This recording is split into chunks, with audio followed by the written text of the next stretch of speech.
PodCastle, episode 827 for Tuesday the 20th of February 2024.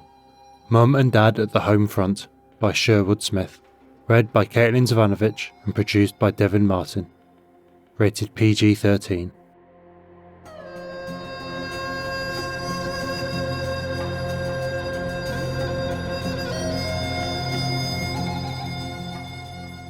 Good morning, good day, good afternoon and good evening, and welcome to PodCastle, a flying castle of fantasy fiction. I'm your host, Matt Dovey, and it's my pleasure to present for your enjoyment Mum and Dad at the Home Front by Sherwood Smith, narrated by Caitlin Zavanovich. This story was first published at Realms of Fantasy, August 2000, and was nominated for the Nebula. Speaking of awards, Hugo nominations are now open for Worldcon members, and we hope they will prove a more reliable operation this year after recent revelations around the 2023 Hugos.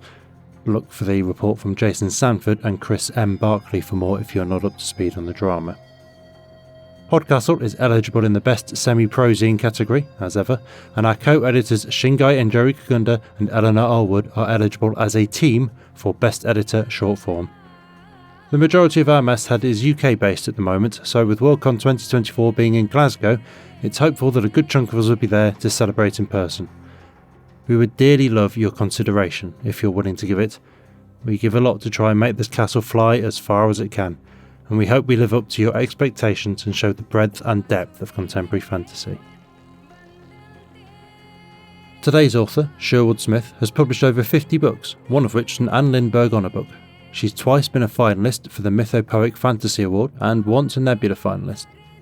She teaches writing at Viable Paradise Writing Workshop on Martha's Vineyard.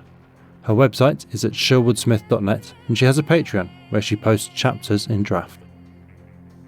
Caitlin is a former Marine Corps intelligence officer and current speculative fiction writer. She is a graduate of the Viable Paradise Workshop and writes short stories to avoid editing her novel. Currently living in Poland with her husband and 4 loud children, you can find her on Twitter at kzavanovich and copyfold.io/v/Caitlin Zavanovich.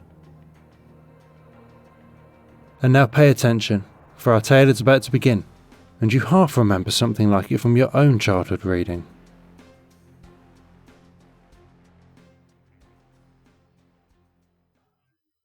Mom and Dad at the Home Front by Sherwood Smith. Narrated by Caitlin Zavanovich. Before Rick spoke, I saw from his expression what was coming. I said the words first. The kids are gone again. Rick dropped onto the other side of the couch, propping his brow on his hand. I couldn't see his eyes, nor could he see me. It was just past midnight. All evening, after we'd made sure our 3 kids were safely tucked into bed, we'd stayed in separate parts of the house, busily working away at various projects, all excuses not to go to bed ourselves, even though it was a work night. Rick looked up, quick and hopeful. "Mary, did one of the kids say something to you?" "No. I had a feeling, that was all. They were so sneaky after dinner." "Didn't you see Lauren?" I was about to say, raiding the flashlight and the Swiss Army knife from the earthquake kit, but I changed with almost no pause to sneaking around like Inspector Gadget. He tried to smile. We'd made a deal last time to take it easy, to try to keep our senses of humor, since we knew where the kids were. Sort of knew where the kids were. How many other parents were going through this nightmare? There had to be others. We couldn't be the only ones. I'd tried hunting for some kind of support group on the internet, seeking other parents whose kids disappeared to other worlds. And not surprisingly, the email I got back ranged from offers from psychologists for a free mental exam to opportunities to make $$ in 5 days. So I'd gone digging again, this time at the library, rereading all those childhood favorites, C.S. Lewis, Edward Eger, Eleanor Cameron, Edith Nesbit, and then more recent favorites like Diana Wynne Jones. All the stories about kids who somehow slipped from this world into another, adventuring widely and wildly, before coming safely home via that magic ring or gate or toy rocket ship or pair of shoes? Were there hints that adults missed?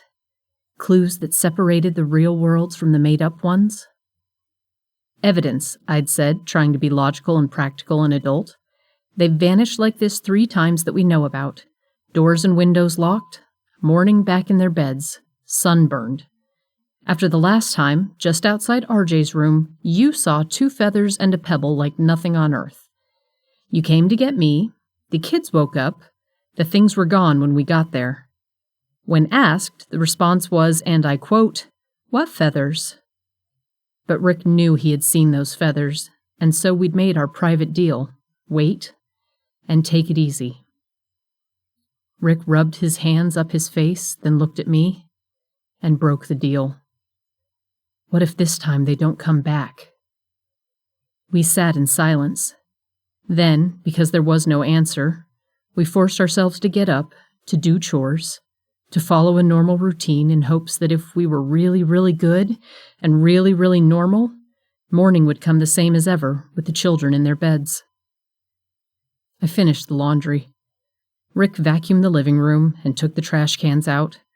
I made 3 lunches and put them in the fridge. I put fresh bath towels in the kids' bathroom. At 1 o'clock we went to bed and turned out the lights, but neither of us slept. I lay for hours listening to the clock tick and to Rick's unhappy breathing. At dawn I made myself get up and take my shower and dress, all the while listening. And when I finally nerved myself to check, I found a kid-sized lump in each of the 3 beds, a dark curly head on each pillow. RJ's face was pink from the sun. From what sun? And Lauren had a scrape on one arm.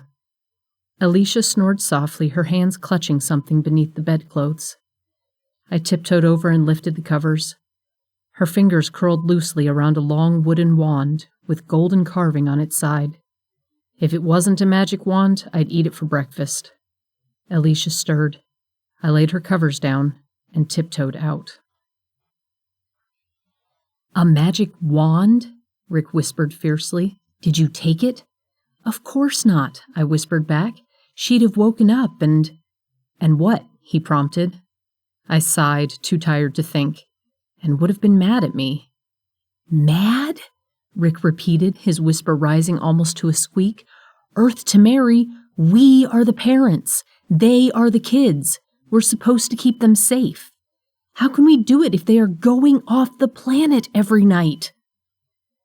I slipped back into Alicia's room. She had rolled over and the wand had fallen off the mattress onto her blue fuzzy rug. I bent, my heart thumping so loud I was afraid she'd hear it, closed my fingers round the wand and tiptoed out. Rick waved it back and forth. It whistled, just like any stick you wave in the air. But no magic sparks came out, no lights, no mysterious hums. "This has got to be how they get away," Rick murmured, holding the wand up to his nose and sniffing. "Huh. Smells like coriander, if anything." "Except how did they get away the first time?" Good question. My shoulders hunched, a lifetime habit of bracing against worry. Rick grimaced. "I know what you're thinking, and I'm thinking it too, but maybe it's okay. Maybe the other world isn't a twisted disaster like ours.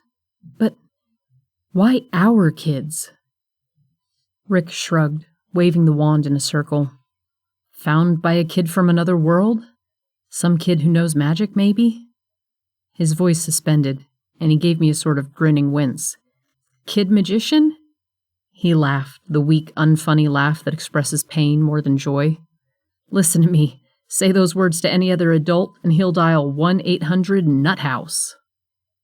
I gripped my hands together, thinking of my kids and safety. I said, "Touch it on me." "What?" Rick stared. "Go ahead. If it sends me where they go." Rick rubbed his eyes. "I'm still having trouble with the concept. Right, of course. But we'll go together." His clammy left hand closed round my equally damp fingers, and with his right, he tapped us both on our heads. Nothing happened. Rick looked hopeful. "Maybe it's broken." "I don't think we're that lucky," I muttered, and went down to wrangle breakfast. The kids appeared half an hour later, more or less ready for school. The looks they exchanged with each other let me know at once that they were worried, desperately, about something. Then 3 pairs of brown eyes turned my way. Mom? RJ said finally as he casually buttered some toast. Did you or Dad do house cleaning this morning? You know, before we woke up? No, I replied truthfully, watching his toast shred into crumbs. He didn't even notice. Did you, find any, art projects? Lauren asked. Art projects, I repeated. RJ frowned at his toast, then pushed it aside. Alicia said, like a stick, for a play at school. Ugh. This last was a gasp of pain. Someone had obviously kicked her under the table. Her eyes watered and she muttered to Lauren, What did you do that for? The play was last month, remember? Lauren said in a sugary voice, rolling her eyes toward me. Mom helped paint scenery. I fussed with my briefcase, giving them sneakier looks than they were giving me, as I watched them trying to communicate by quick whispers and pointing fingers. Rick came in, then looked at us all and went out again, and I could hear him turning a laugh into a cough. You all reminded me of a bunch of spies in a really bad movie, Rick said later when I was driving us to our respective workplaces. He grinned, all squinting at each other like, Rick, I tried not to be mad. It is our kids we're spying on, lying to. I feel terrible. He said, I don't. At least they're home. They're not at home, they're at school. They're safe. The wand's in the trunk of the car, by the way. As soon as I can, I'm going to take the damn thing out and burn it, and make sure the kids stay safe. I sighed as I drove past palm trees and billboards, the once reassuring visual boundaries of mundane reality. Mundane made sense. It was safe because there were no reminders in that everyday blandness that the rules we make to govern our lives are not absolute, and that safety is an illusion. I dropped Rick off at his print shop, sighed again when I parked the car, and I sighed a third time when I sat down at my computer, punched up my program, and stared at the code for the freeway bridge I was supposed to be designing. When we got home, the first sign that something was up was the house, spick and span. Usually house cleaning is something that gets done when Rick and I feel guilty, or when it's gotten so cluttered and dusty I turn into the wicked bitch of the West and dragoon everyone into jobs. I knew, of course, that they'd given the place a thorough search, but at least they hadn't made a mess. I considered this a responsible act and brought it up to Rick later when we got ready for bed. And didn't a responsible act deserve one in return? Very responsible, he agreed. Won't it be a pleasant, refreshing change to sleep the entire night, knowing they are safely in their beds? Did you destroy the wand? I asked. He studied the ceiling as though something of import had been written there. No, not yet, but I will. Home life was normal for about a week, at least on the surface. The kids tried another surreptitious search, more oblique questions, and then finally they just gave up. I know the exact hour, the minute they gave up, because they really gave up. Not just their secret world, but everything. Oh, they ate and went to school and did their homework, but the older ones worked with about as much interest and enthusiasm as a pair of robots, and Alicia drifted about, small and silent as a little ghost. I hated seeing sad eyes at dinner. We cooked their favorite foods. Rick made barbecued ribs and spaghetti on his nights, and I fixed tacos and pad thai on my nights, loving gestures on our part that failed to kindle the old joy. RJ and Lauren said please and thank you in dismal voices and picked at the food as though it were prune and boiled pea casserole. Alicia didn't talk, just looked. I avoided her gaze. 8 days later I passed by Lauren's room with a stack of clean sheets and towels and heard soft, muffled sobs. Her unhappiness smote my guilty heart, and I was soon in our room snuffling into my pillow, the clean laundry lying on the carpet where I'd dropped it. We are the parents, they are the kids. That's what Rick had said. I got up, wiped my face on one of those clean towels, and went back, not sure what I'd say or do, but I stopped when I heard all 3 kids in Lauren's room. I can't help it. Lauren's voice was high and teary. Queen Liette was going to make me a maid of honor to Princess Elte, my very best friend. Now we've missed the ceremony. You can't miss it, not if you're the person being ceremonied. That was Alicia's brisk, practical voice. Even though she's the youngest, she's always been the practical one. Celebrated, RJ muttered. How much time has passed there? What if they think we bailed on them? That we don't care anymore? Brother Owl was going to teach me shape-changing on my own without his help. Lauren sniffed, gulped, and cried. I wish you hadn't picked up that stupid wand, Alicia. I wish we'd never gone. It's so much worse being stuck here and remembering.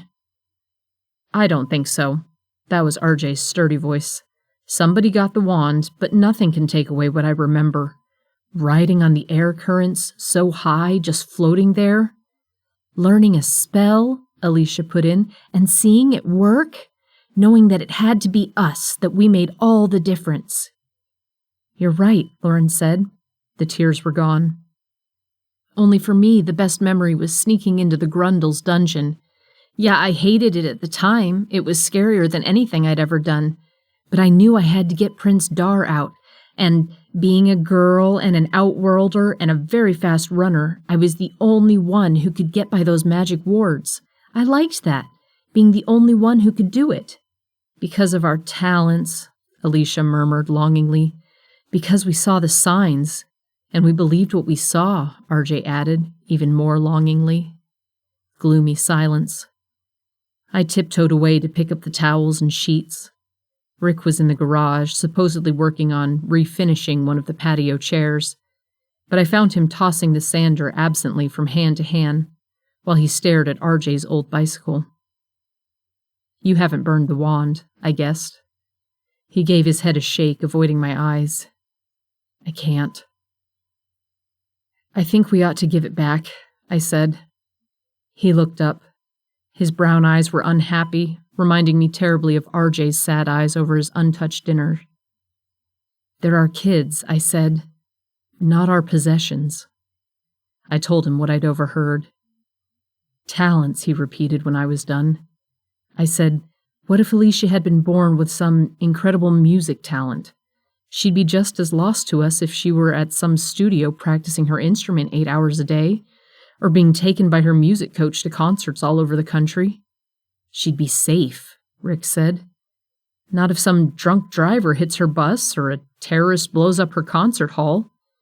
We taught them to be fair and to be sensible. But to be totally safe in this world, we'd have to lock them in a room. The world isn't totally safe. I wish it were. Rick tossed the sander once more from hand to hand, then threw it down onto the workbench. They lied to us. They didn't lie, not until the wand disappeared, and we lied right back. That's love, Rick said. We did it out of love. Our duty as parents is to keep them safe, and we can't possibly protect them in some world we've never even seen. Think of Lauren making friends. For 5 years we'd worried about her inability to make friends. She's never fit in with the kids at school. She needs to learn to fit in, Rick said, in this world where we live. I felt myself slipping over to his way of thinking, and groped for words for one last argument. What if, I said, what if those people from the other world find their way here, but they only have the one chance, and they offer the kids only the one chance to go back, forever? What if we make them choose between us and that world? They've always come back, Rick. It's love, not duty, that brings them back, but they don't even know it because they've never been forced to make that choice. Rick slammed out of the garage, leaving me staring at RJ's little boy bike. I was in bed alone for hours, not sleeping, when Rick finally came in. I waited until Alicia conked off, he said, and drew in a shaky breath. Damn, that kid racks up more under-the-covers reading time than I did when I was a kid, and I thought I was the world's champ. You put the wand back? I asked, sitting up. Right under the bed. I hugged my knees to my chest, feeling the emotional vertigo I'd felt when Lauren was first born, and I stared down at this child who had been inside me for so long, now a separate being whose memories would not be my memories, whose life would not be my life. And Rick mused, how much of my motivation was jealousy, and not just concern for their safety? I get a different answer at midnight than I do at noon. You mean, why didn't it ever happen to me? His smile was wry. They were gone the next night, of course. It was raining hard outside, and I walked from room to silent room, touching their empty beds, their neatly lined up books and toys and personal treasures, the pictures on their walls. Lauren had made sketches of a girl's face. Princess Elte? In RJ's room, the sketches were all of great birds, raptors with beaks and feathers of color combinations never seen in this world. He'd stored in jewelry boxes the feathers and rocks he'd brought back across that unimaginable divide. Alicia's tidy powder blue room gave nothing away. The next morning I was downstairs early, fixing pancakes, my heart light because I'd passed by the 3 rooms and heard kid breathing in each. I almost dropped the spatula on the floor when I looked up and there was Alicia in her nightgown. She ran to me, gave me a hug around the waist. "Thanks, Mom," she said. "Thanks?" My heart started thumping again. "For pancakes?" "For putting it back," she said. "I smelled your shampoo in my room that day when the wand disappeared, but I didn't tell the others. I didn't want them to be mad." I suddenly found the floor under my bottom. "Your dad put it back," I said. "We were in it together. We didn't mean to make you unhappy." "I know." Alicia sat down neatly on the floor next to me, cross-legged, and leaned against my arm just as she had when she was a toddler. "We didn't tell you because we knew you'd say no, not to be mean, but out of grown-up worry. We just want to keep you safe," I said.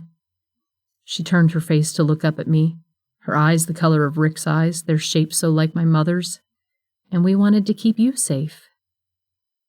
"Ignorance is not real safety," I pointed out. "It's the mere illusion of safety." Alicia gave me an unrepentant grin. "How many times have you said about us, they're safer not knowing?" she retorted, and then she added, "That's why we always go at midnight, and we're only gone a couple of hours. We can do that because the time there doesn't work like here." "But another world? How can we set safety rules? We don't know what happens." I held her tightly against me. "You send us to school," Alicia said, pulling away just a little so she could look at me again. "You don't know what happens there, not really." I thought back to my own school days, and then thought of recent media orgies, and my heart squeezed. True, but we're used to it, and habit and custom are probably the strongest rules we know. "Can we go with you to the other world, just to see it?" I asked. Alicia shook her head. "There's a big spell. Prevents grown-ups because of this big war in the past. Only kids can cross over, not even teenagers. One day we'll be too old. I know you'll be real sorry." I tried to laugh. It wasn't very successful, but we both smiled anyway. "It's not every set of parents who have kids who cross worlds. You'll have to give us time to get used to it." She hugged me again and flitted away to get dressed. "RJ has taken to telling me stories," Rick said a few days later. "Not quite admitting anything, just offering me these stories instead of me reading to him." Only Lauren went about as if nothing were different, everything were normal. Keeping the other world secret was important to her, so we had to respect that and give her the space to keep it. "Alicia told me more about magic," I said, that next week. The kids were gone again. A spectacular thunderstorm raged like battling dragons outside. We didn't even try to sleep. We sat in the kitchen across from each other, hands cradling mugs of hot chocolate. Rick had put marshmallows in it and whipped cream, and just enough cinnamon to give off a delicious scent. "Magic," he shook his head. "The amazing thing is, it sounds a lot like the basic principles of engineering." "I think RJ has learned how to turn himself into a bird," Rick said, stirring the marshmallows round and round with his finger. "They fly in a flock and watch for the Grundles, who I guess have a bad case of what's yours is mine as far as other kingdoms are concerned." His smile faded and he shook his head. "Nothing will be the same again, Mary. We can't even pretend to be a normal family." "Is anybody?" I asked. "I mean, really? What is normal? We live in our houses and follow schedules and pick jobs that are sensible and steady and keep the bills paid. But in my dreams I fly, as I did when I was small." The universe is still out there, just beyond the palm trees and malls and freeways, I said. And the truth is, we still don't really know the rules. What we do know is that we love our children. We will always love them until the stars have burned away to ash. And though parents are not issued experience along with our babies' birth certificates, we learn a little wisdom and a lot of compromise as the children grow. Rick said slowly, "Well, I hope Lauren and her sword-swinging princess pal are kicking some serious grundle butt." We remember how to laugh.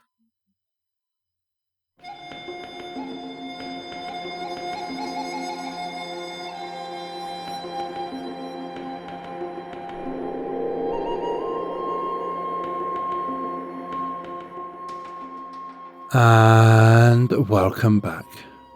That was Mum and Dad at the Home Front by Sherwood Smith. And if you enjoyed that, there's so very much more on her website at sherwoodsmith.net.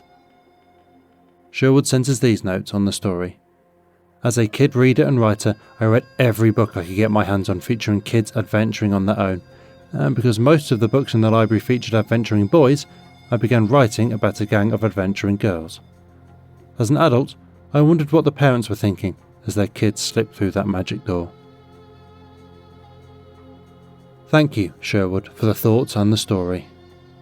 Escapist fiction often tends towards younger protagonists, I think because part of the escapism is the idea of having all those freedoms of youth, without responsibilities or dependence. But that period where we're truly at liberty is so very limited. Old enough at last to make our own decisions, young enough still to be unconcerned with anyone but ourselves, let alone all the other factors of finance and prejudice that might limit us. It was a delight then to read from a perspective that has taken up far more of my life than those brief years without burdens.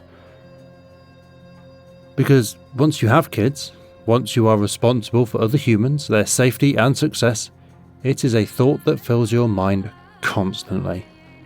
Am I doing the right thing? Am I protecting them or coddling them? Am I maintaining proper boundaries or fueling future therapy?